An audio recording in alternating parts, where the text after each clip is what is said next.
I've been with Barney since 9 a.m. Between the sexual harassment... Luhansk and Zaporizhzhia provinces. Governors, including Moscow's powerful mayor, are up for election in 21 regions controlled by Russia now. Kiev has expectedly denounced Russia's balloting in areas illegally annexed last year. Many countries in the global West have also condemned these elections. Now, calling the process a sham and clear violation of international law, claims by Russia's Central Elections Commission suggest that reigning President Vladimir Putin's party has gained majority in 4 Ukrainian regions occupied by Russian forces. Voters are casting their ballots in 16 Russian regions for local legislatures. Online voting had been enabled in over 20 Russian regions, including Moscow, along with Russia-occupied Crimea. Despite wide-ranging criticism that the online voting process lacks transparency and votes could easily be manipulated. So my wife... All right.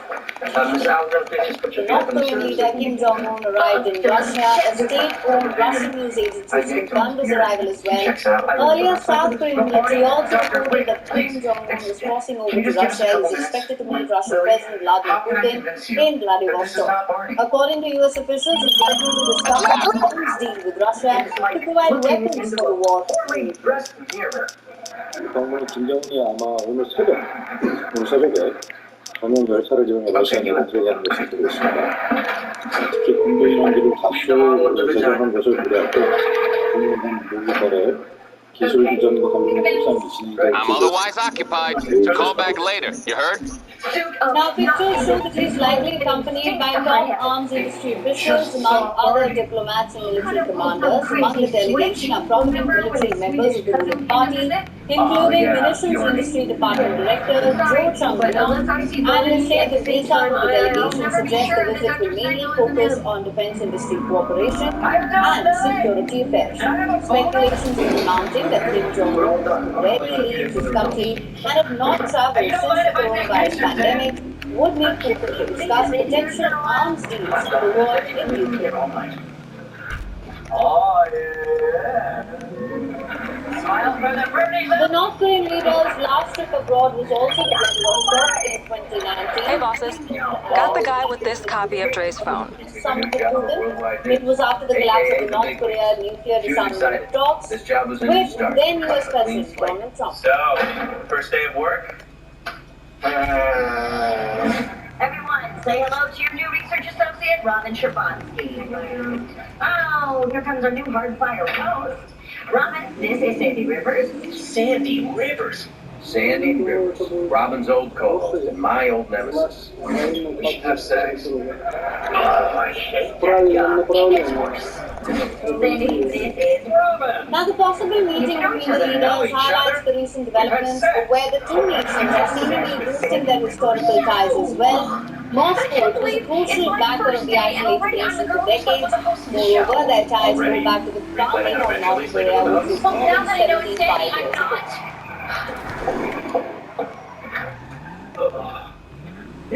Hi, honey. There's a couple messages on the machine.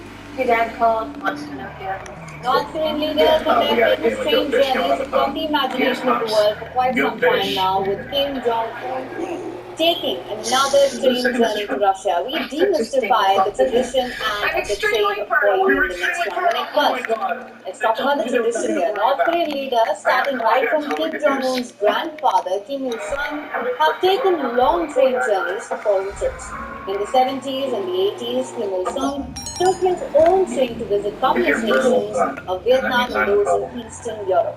Kim Jong-un's father, Kim Jong-il, also took a 10-day train journey to get to Moscow in 2001 to hold a meeting with Vladimir Putin. Continuing with that tradition, Kim Jong-un also took a trio to Russia in 2019. And now coming to the specifications of this train, the train which Kim Jong-un is taking to Russia is named Hyangho, the Korean word for sun. The train rattles at just about 50 kilometers per hour. This is due to its heavy armored protection, which provides the passengers with plenty of security cover. But the train is not just about security, it's also about comfort. The almost 20-carriage train is fitted with red leather armchairs, a French restaurant on board. Russian diplomats accounts say all kinds of delicacies are served in the train. Reports say the train also has conference rooms, audience chambers, as well as bedrooms, along with satellite phones and flat screen televisions installed for briefings. That sounds not just And slipped and fell in horse poop. We did have sex. I remember now. Gregory, do me a favor. Now for more on this, we're being joined by Dr. David Dr. International Affairs Analyst, author, and Science Welcome to the show. My pleasure.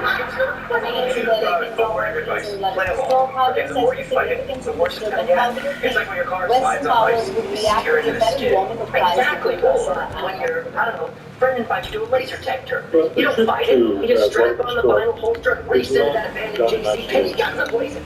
Hardly anyone in Western media has talked about the context, and I would like to do that in this moment.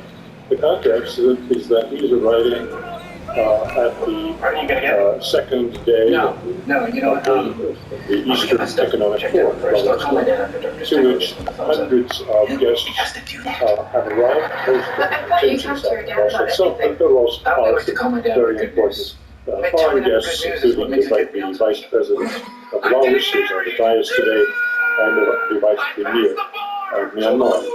The point is that the Russian government is there in strength. Therefore, the meeting between Kim and Putin is more than a meeting of two leaders. It's clearly a meeting of delegations. The Russians have in Vladivostok, for the purposes of the ongoing forum, a very large team of ministers responsible for fields that will be necessarily part of the discussion. I don't mean just the minister of the Ministry of Defense. I mean also those responsible for logistics, for example, the railways, those responsible for infrastructure projects of all kinds, for those responsible for agriculture and other topics that are likely to come up in the discussions between the delegations from Russia. So the context is one set for a very important discussion of North Korea and Russian relations, not narrowly focused on one subject, who's going to buy what, the military policy. But if I can step back and look at that separate question, which has been the focus of attention in the West, the notion has been that the Russians are dependent on North Korean supplies of additional artillery shells, and that they're possibly looking at medium-range ballistic missiles, for which North Korea is a major supplier. That is the story, and I will get to that. But I think it's all being put in the wrong being put on the assumption that Russia needs these urgently for its ongoing war in Ukraine. I don't believe that's the case. I believe we're talking about long-term supply. In fact, I was just going to come to this, as you have been mentioning, the potential arms deal is high on the agenda. In fact, I was just trying to understand what would be the practical implications if such a deal does go through. Russia's preparing to war with NATO. That's the implication. The Russians don't need these supplies for the ongoing war in Ukraine. They do this time. However, by concluding agreements with North Korea on these medium-range ballistic missiles, for which North Korea is said to have among the most advanced equipment in the world, and on agreeing for supplying of artillery shells, the Russians will be better positioned to pursue a major offensive against Ukraine in coming months. What do I mean? We already know from news released by the Russians 2 days ago that they have brought up to the front large numbers of these hypersonic strike missiles. These were used very sparingly, and the reason is that Russia, unlike NATO, has been carefully prepared for a follow-on expansion of this war to beyond the frontiers of Ukraine to a NATO-Russia war. Western Europe has given to Ukraine a vast amount of what often is American spillage, and frankly speaking, has demilitarized itself voluntarily. The Russians have done that. They've been very sparing in application of the most advanced equipment, whether it be these hypersonic missiles or their latest T-90 coastal advanced tanks.